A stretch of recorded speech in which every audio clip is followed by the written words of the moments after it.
Bene data bakundwa b'umwami Yesu Kristo, mwese abakurikira izi nyigisho tubahaye ikaze mu biganiro bya Saveur Divine.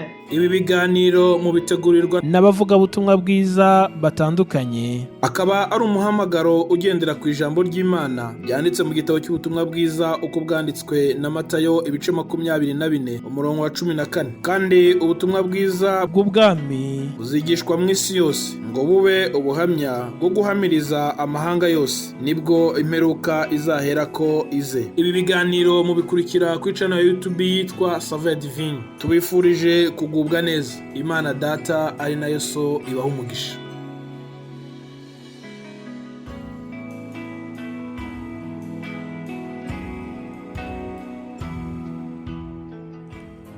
Umwaka mwiza wa 2022 kuri mwese nshuti bene data namwe bakundwa mukurikira iki kiganiro.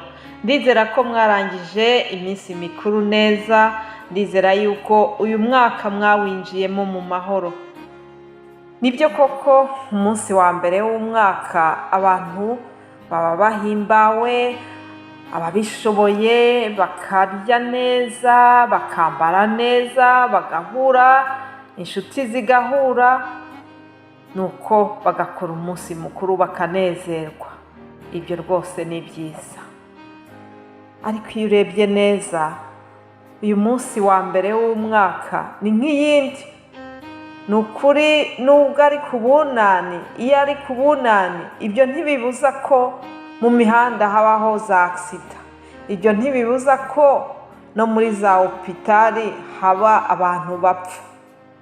Ni ukuvuga ngo ku munsi w'ubunani, nubwo abantu baba bashyushye bashima banezerewe, ariko birashoboka ko kuri uwo munsi w'ubunani wowe waba waragize ibikubihira, wowe waba waragize ibikubabaza, abandi baba bari muri fete ariko ukaba waragize ibikubabaza, ibikubangamira, ibikuvuna umutima. Niyo mpamvu nagira ngo mbanze ngukomereshe iri jambo ry'Imana, wowe waba warahuye n'ibyaguhungabanyije muri iyo minsi mikuru yo kurangiza umwaka. Reka dusangire iri jambo tubona muri Abafilipo, urwandiko rwa Pawulo yandikiye Abafilipi, igice cya 4 ku murongo wa 6 haranditse ngo ntimukagire icyo mwiganyira, ahubwo ibyo mushaka byose bimenywe n'Imana, mubisabiye mubyingingiye mushima. Nuko amahoro y'Imana ahebuje rwose ayo umuntu yamenya azarindira imitima yanyu n'ibyo mwibwira muri Kristo Yesu. Aleluya! Ngo azarindira imitima yanyu muri Kristo Yesu. Nshuti zanjye, wowe unyumva, ndagira ngo nkubwire ngo hari iriba tuvomamo amahoro iyo duhungabanye. Hari iriba tujya dukuramo umunezero mu gihe cy'amaganya. Hari ikigega dukuramo gushima Imana, naho urugamba rwaba rukomeye gute. Reka nkubwire ngo hari igitare twegamira iyo intege zose zicitse. Icyo gitare ni umugabo witwa Yesu Kristo. Haleluya! Yesu Kristo ni byose kumufite. Yesu Kristo ni utanga amahoro. Ndakwinginga, ndagusabira kugira ngo niba hari ibyakubujije amahoro muri iyo minsi ishize, Uwiteka Yesu Kristo aguhe amahoro ye. Amahoro atangwa na Yesu ntabwo agira akagero. Icyampa iryo banga ukaricakira muri uyu mwaka wa 2022. Haleluya! Imana ishimwe. Ndashimiye Yesu, ndashima Imana kuba yaraturinze muri uyu mwaka ushize, tukaba twarongeye kwinjira muri uyu mwaka turi bazima. Kuba wowe nanjye tugihumeka, si uko ibyaduhikaga bitari biriho, si uko Satani yari yaruhutse. Ndahamya yuko Imana ikitubeshejeho ni ukubera yuko hariho inshingano yaturemeye tugomba gukomeza tukazazirangiza. Ndashaka kandi gushimira Imana kubw'uyu muhamagaro, kubw'iyi vision. Nkuko mubizi, iyi vision nayihawe ndi njyenyine, ariko mu nyuma Imana izakwagura uyu murimo wayo, ishima ko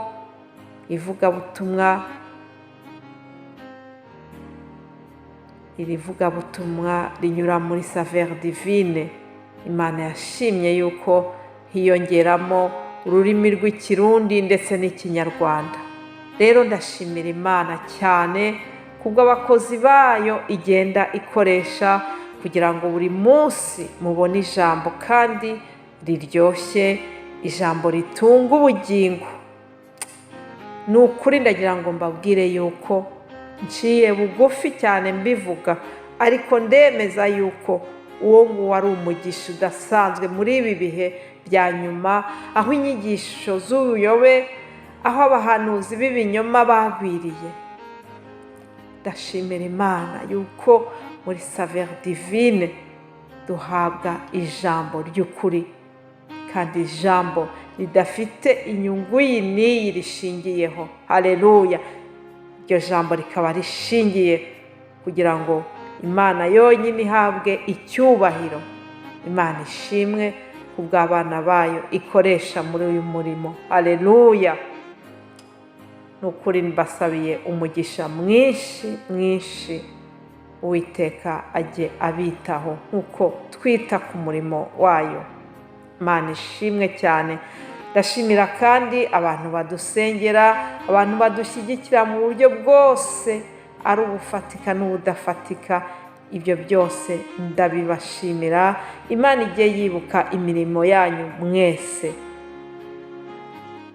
Reka rero nanone nk'uko mubimenyereye buri wa mbere tubagezaho ijambo cyangwa se teme tuzaganiraho buri cyumweru. Tuzaganira muri iki cyumweru, hariho teme tuzaganiraho ivuga ngo uburyo dushimamo Imana. Hari uburyo bunyuranye umuntu ashobora gushima Imana.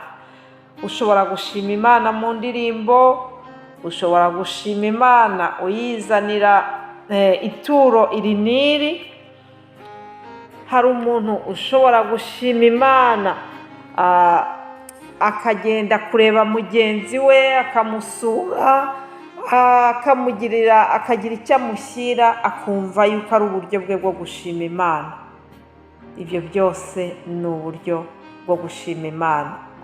Ibyo ni byo tuzaganiraho rero muri iki cyumweru kigiye kuza. Hanyuma ariko ndagira ngo ndangirize no kw'iki kintu, ni uko akenshi mu ntangiriro z'umwaka usanga abantu bafashe ibyemezo bikomeye bagiye kugenderaho muri uwo mwaka, ibyo mu gifaransa bita ngo de bonne résolution. Birashoboka yuko hariho une résolution waba warafashe muri uyu mwaka utangiye. Nanjye ndakwifuriza ikintu gikomeye.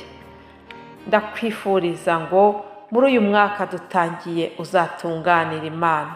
Umuririmbyi yaravuze ngo tunganira Imana ubudasiba, ngo ujye uhora uyisenga ngo kandi uyumvire.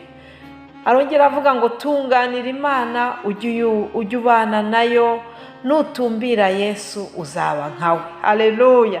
Icyama muri uyu mwaka tugatumbira Yesu, icyama muri uyu mwaka tugashakisha gusa na Yesu, tugashakisha gukora ibyo yishimira. Arongera avuga ngo tunganira Imana ikuyobore. Nuterwa n'ibyago jya usanga Yesu ntiyirengagiza umwiyambaza. Rero ndabifuriza ngo ni ukuri muri uyu mwaka dutangiye twese tuzarusheho gutunganira Imana.